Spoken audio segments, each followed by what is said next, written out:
Alors, le projet a donc, vous l'avez vu, on en a un peu parlé, a permis de réaliser une étude sur la dynamique sédimentaire dans la baie de l'Aiguillon au moyen de levées LIDAR. On va vous expliquer tout ça. Cette étude a été conduite par le LIANS. Je sais que je vais me faire taper dessus parce qu'ils sont... Ouais, LIANS. Ouais, mais c'est bon. Je sais en plus, ils nous accompagnent sur Et la mer monte depuis si longtemps. Je les mérite pas, tu sais, va. Et en partenariat avec le parc naturel régional et la réserve de la baie de l'Aiguillon. Et nous allons commencer par une vidéo qui s'intitule « Étude de la dynamique sédimentaire de la baie de l'Aiguillon ». C'est parti.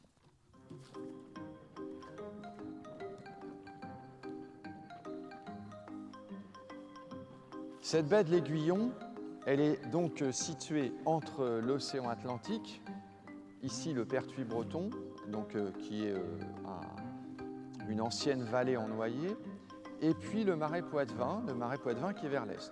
Alors je m'appelle Éric Chaumillon, je suis professeur à l'Université de La Rochelle. Ma spécialité c'est la géologie marine. Donc, ce marais Poitevin, en grande partie, ça correspond à des polders. Qu'est-ce que sont les polders? Eh bien en fait ce sont des zones où on a empêché l'inondation. Donc on a ceinturé des territoires avec des digues et des levées, ce qui fait que l'inondation, qu'elle soit marine ou fluviale, ne pouvait plus se produire. Mais en faisant ça, on a aussi interdit aux sédiments de venir, puisque les sédiments sont apportés par l'eau. Conséquence, le sol arrêtait de s'élever puisque le sédiment n'arrivait plus, mais pire, en raison de la compaction naturelle des sédiments, mais aussi des pratiques agricoles qui contribuent à compacter, eh bien, le sol s'est enfoncé.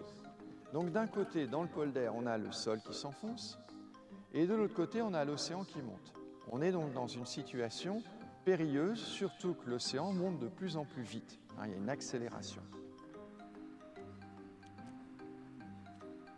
On a des très forts taux de sédimentation, c'est-à-dire que jusqu'à maintenant, toutes les carottes qu'on a faites pour mesurer les taux de sédimentation sur les 100 dernières années, c'est des taux de sédimentation qui sont de l'ordre de 1 cm par an, voire plus. Et finalement, on s'aperçoit qu'on a véritablement des taux de sédimentation qui sont hors normes, qui sont très largement au-dessus de la moyenne.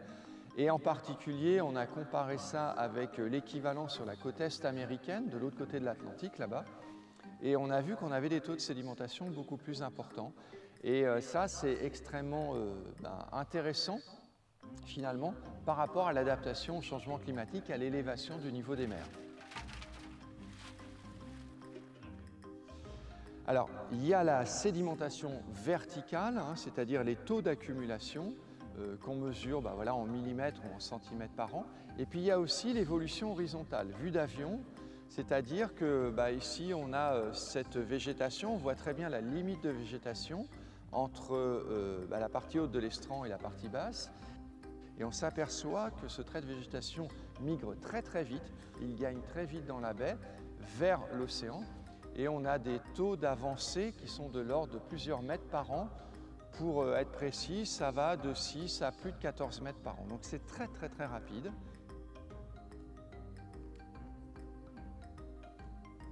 Alors l'utilisation des écosystèmes comme les présalés pour se protéger des attaques de la mer fait partie du grand ensemble qu'on appelle les solutions fondées sur les écosystèmes.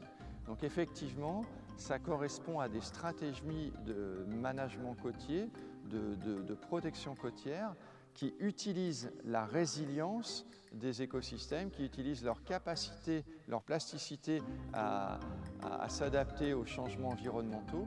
Alors c'est valable pour les présalés, mais c'est aussi valable pour les récifs dans les zones tropicales, pour les mangroves dans les zones tropicales. C'est aussi valable sur les plages, sur les barrières que sont les dunes. Donc tous ces écosystèmes, c'est vraiment essentiel de les protéger parce qu'ils nous apportent beaucoup de réponses par rapport à l'élévation du niveau des mers, au changement climatique, en termes de protection des enjeux humains. En fait, l'humanité elle a deux problèmes aujourd'hui, majeurs. Alors il y en a plus, il y a plus de limites planétaires, mais les deux problèmes majeurs, c'est l'érosion de la biodiversité et ces changements climatiques. Or, la préservation de ces écosystèmes permet de lutter et de donner des réponses face à ces deux problèmes. Donc Donc ce serait absurde de ne pas les protéger. Voilà.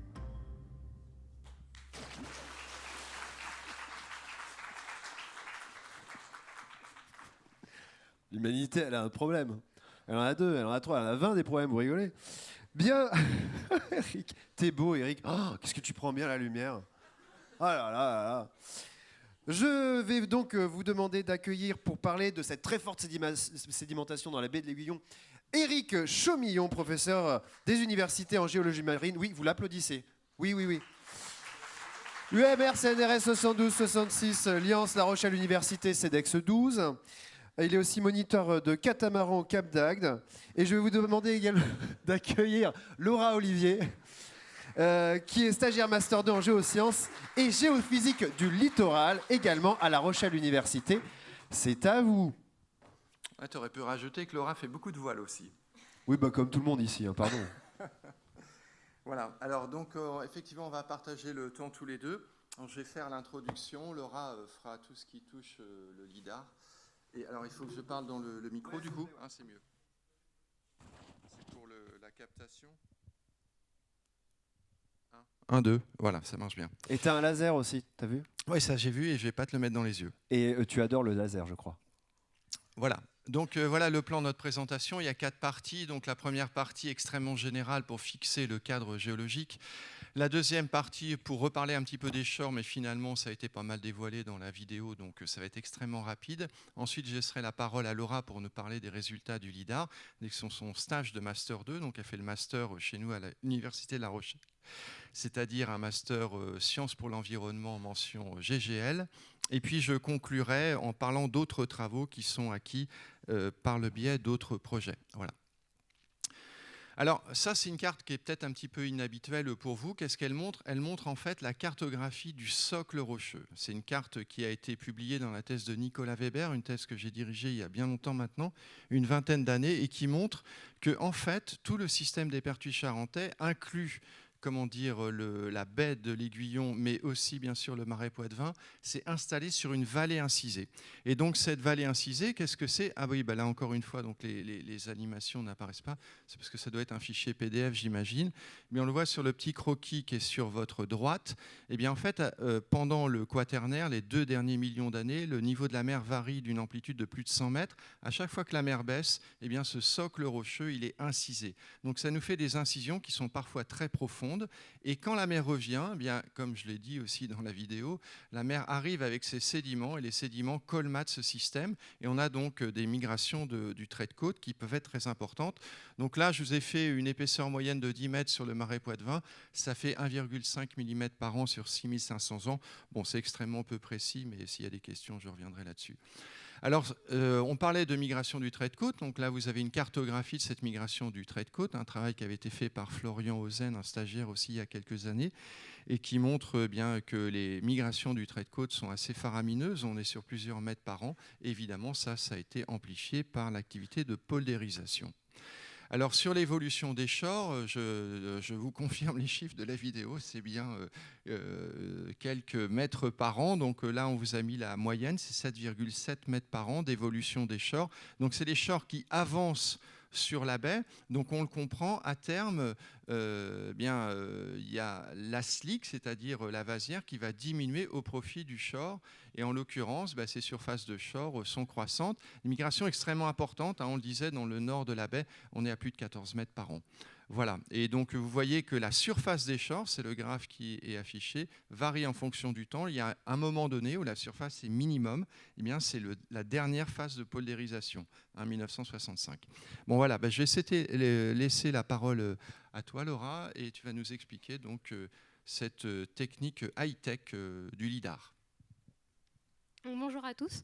Donc, moi, je vais vous présenter les taux de sédimentation qui ont été calculés sur les 21 dernières années grâce à la technologie LIDAR. Le LIDAR, en fait, c'est un laser télémètre transporté par un avion ou un drone qui va scanner le sol et il va en sortir 2 informations. D'abord, l'altitude et aussi la nature du sol. Et grâce à ces informations, il va être possible de différencier les points qui appartiennent au sol et les points qui appartiennent à la végétation. Donc nous, la végétation, ça ne nous intéresse pas, donc on va enlever tous les points qui appartiennent à la végétation pour ne garder que la topographie du sol nu. Donc on va générer ce qu'on appelle un modèle numérique de terrain, un MNT.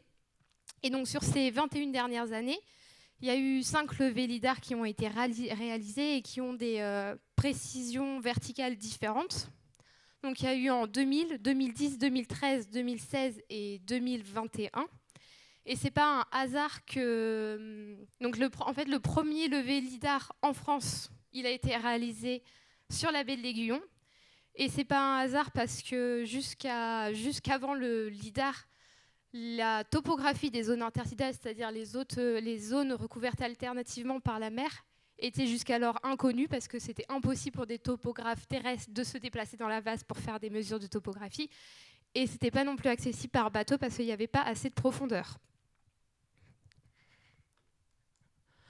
Donc ces images, j'ai zoomé sur l'emplacement justement où il y a les crassats pour vous montrer justement la précision de ces modèles numériques de terrain. Donc en 2016, on voit bien justement les crassats, les tables ostréicoles. Et en 2021, après la restauration de la vasière, il n'y a plus de crassats. Et ces modèles numériques ils sont tellement précis qu'on arrive aussi à voir la trace de la machine qui a enlevé les crassats.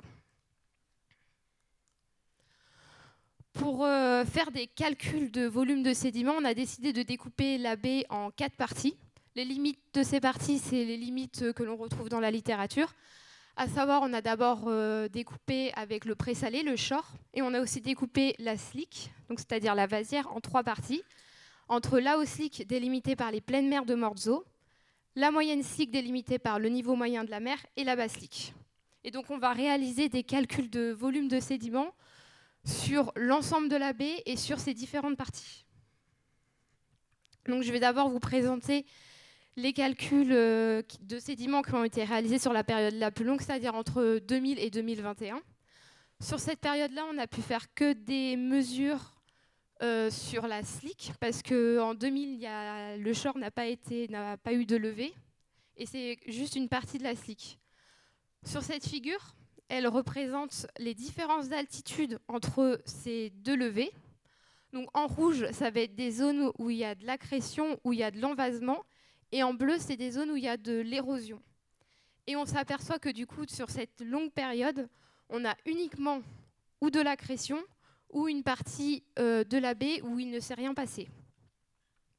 Pour donner des chiffres, sur ces 21 dernières années, il y a eu plus 5,5 millions de mètres cubes de sédiments qui ont été déposés, soit 260 mètres cubes par an, ce qui représente un équivalent en volume de plus de 17 500 camions. Et ça représente à peu près 2 camions de vases qui ont été déposés chaque heure sur ces 21 dernières années. En termes d'élévation, on est donc à 1,32 cm par an de vases qui a été déposé chaque année. Donc ensuite, on a découpé la baie par partie. Donc la haute slick en jaune, la moyenne slick en vert et la basse slick en bleu. Et on a aussi découpé la baie entre la partie vendéenne, donc le nord-ouest de la baie, et la partie Charente-Maritime. Et ce graphique, il permet de montrer que déjà, il y a eu de la sédimentation partout sur la baie, et que cette sédimentation, elle a été plus importante sur la partie Charente-Maritime. Donc, je vous ai montré en détail les calculs qui ont été réalisés pour cette longue période. De la même façon, ces calculs ont été réalisés pour les autres différentes périodes. Et on retrouve ici notre période 2000-2021 avec ses plus 1,32 cm par an. Ce que permet de montrer ce tableau, c'est qu'on voit déjà qu'il y a une variabilité des évolutions sédimentaires selon les zones, notamment entre la partie vendéenne et la partie Charente-Maritime. Donc la partie Charente-Maritime, c'est en jaune. Et on voit que presque systématiquement, les taux de sédimentation sont plus importants en Charente-Maritime qu'en Vendée. On voit aussi qu'il y a une variabilité selon les périodes, avec des périodes où il y a très peu de sédimentation et des périodes où il y a énormément de sédimentation, comme la période 2010-2013, qui est la période post-cimetière. On a des taux de sédimentation de l'ordre de plus 4,8 cm par an, c'est-à-dire qu'il y a eu 15 cm de vases qui ont été déposés durant cette période, sur toute la baie. Donc maintenant qu'on a pu calculer des volumes de sédiments, on va se poser la question de quels sont les facteurs de cette variation temporelle qu'on a observée. Donc parmi ces facteurs, on a déjà le climat, avec les précipitations qui vont augmenter les débits des fleuves et donc augmenter les apports sédimentaires du continent. Et on a aussi le vent qui va créer une mer de vent et donc des vagues qui vont remettre en suspension les sédiments et favoriser l'érosion. Et les tempêtes qui, de la même façon, vont créer des mers de vent encore plus fortes, donc avec de plus grosses vagues et encore plus d'érosion. En autre facteur, on a aussi un facteur anthropique avec les backages. Les backages, c'est un bateau muni d'un râteau qui va avoir pour objectif de désenvaser les différents cours d'eau pour permettre l'évacuation des eaux de pluie, mais ça va aussi avoir pour conséquence du coup de remettre en suspension les sédiments qui vont aller se déposer ailleurs dans la baie. Je vais uniquement vous parler des facteurs mer de vent et tempête. Pour les autres facteurs, on pourra en discuter pendant les questions. Donc en haut, on retrouve nos volumes de sédiments en mètres cubes par an. J'ai d'abord mis en parallèle avec la mer du vent. Et on s'aperçoit que la période où il y a le plus d'envasement en rouge, c'est la période où on a le moins de vent. Et que les périodes où on a le moins de sédimentation correspondent aux périodes où il y a eu le plus de vent. J'ai aussi mis en parallèle avec les tempêtes qui ont été recensées. Et on s'aperçoit que la période où il y a eu le moins de sédimentation, c'est une période où on a deux événements marquants. Donc un cluster de tempête, c'est-à-dire un hiver très très tempétueux, et un événement extrême, Xynthia. Et que la période où on a le plus d'envasement, c'est une période calme qui suit justement juste après Xynthia. Donc on peut conclure que les coups de vent et les tempêtes, ça semble contrôler en partie l'évolution sédimentaire de la baie.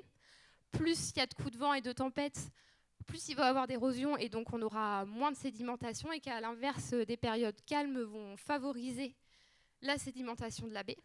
Une autre raison qui pourrait expliquer que la période 2010-2013 soit une période avec de très forts taux de sédimentation, ce serait justement que cette période a suivi justement Xynthia qui a été une énorme tempête qui a décapé la baie, donc qui a créé énormément d'espace disponible pour la sédimentation, et que pour le système retrouve un état d'équilibre, il y aurait pu avoir une accélération de la sédimentation qui en plus a été favorisée par la présence d'une période calme peu tempétueuse.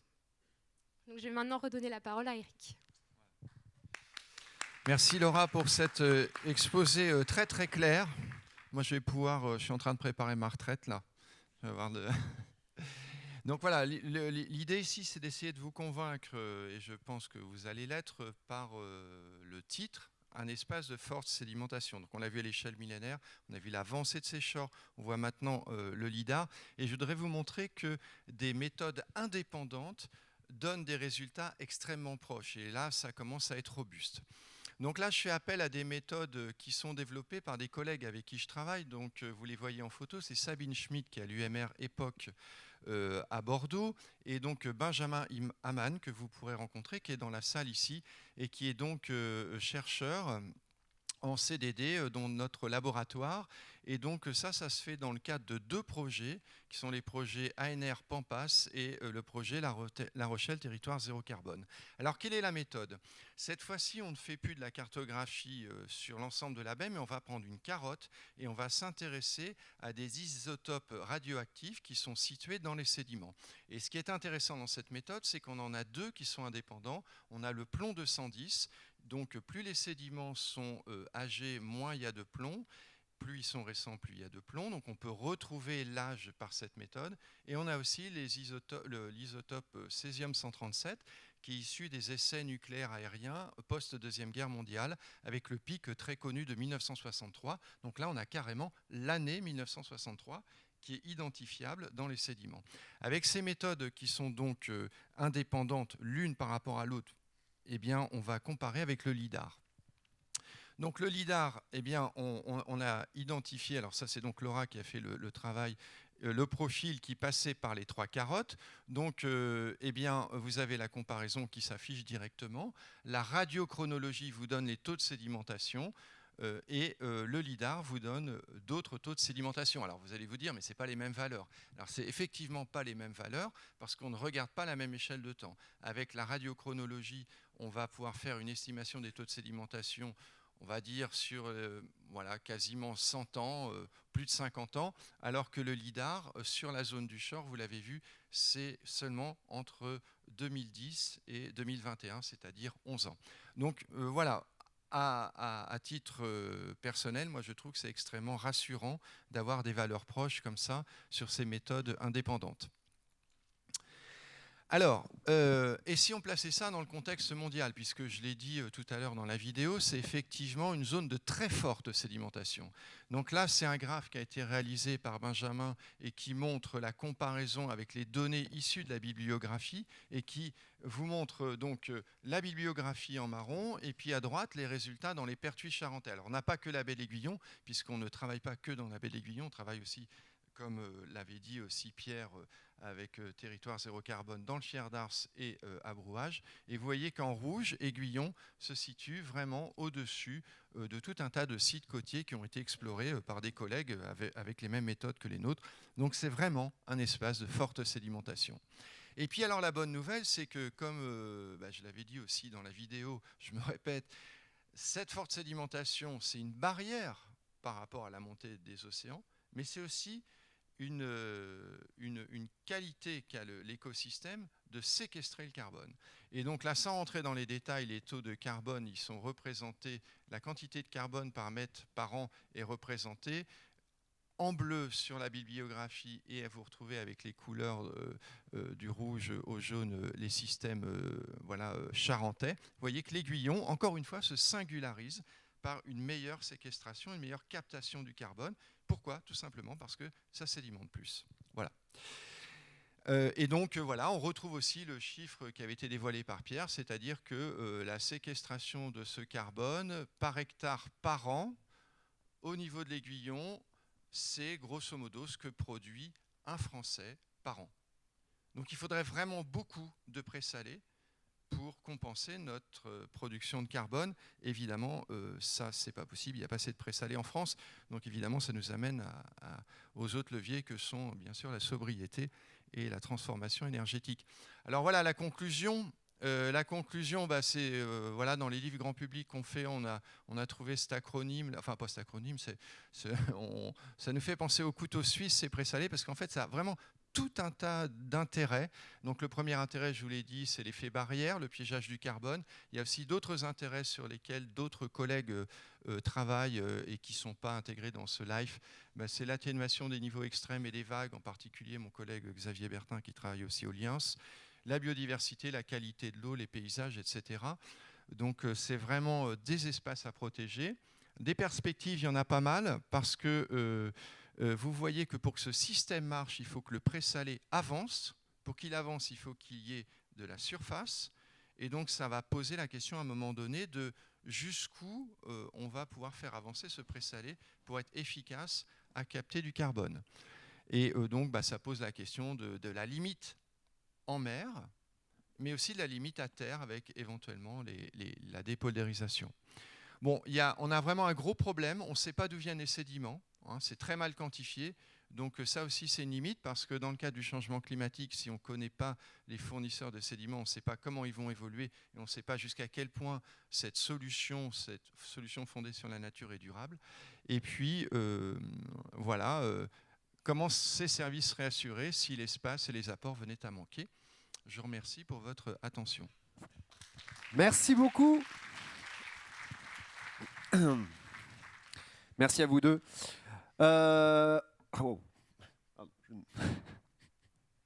Et merci Guillaume.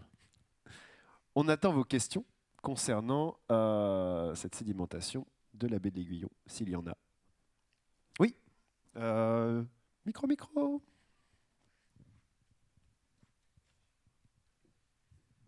Oui, bonjour, Nathalie Franquet, OFB.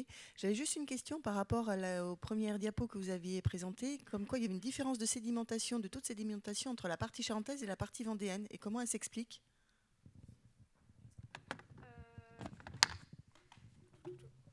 Alors comment ça s'explique? On n'a pas encore vraiment de réponse. Ça pourrait s'expliquer justement par rapport aux différents facteurs qu'on a. Il y a des zones qui sont plus ou moins abritées. À l'heure actuelle, on n'a pas encore vraiment de réponse. Je ne peux pas vraiment vous dire. Je pense que la Charente-Maritime est tout simplement meilleure. Peut-être. Allez. Autre question là-bas. Monsieur? Non, bah, juste là. Voilà. Oui, oui, c'est lui.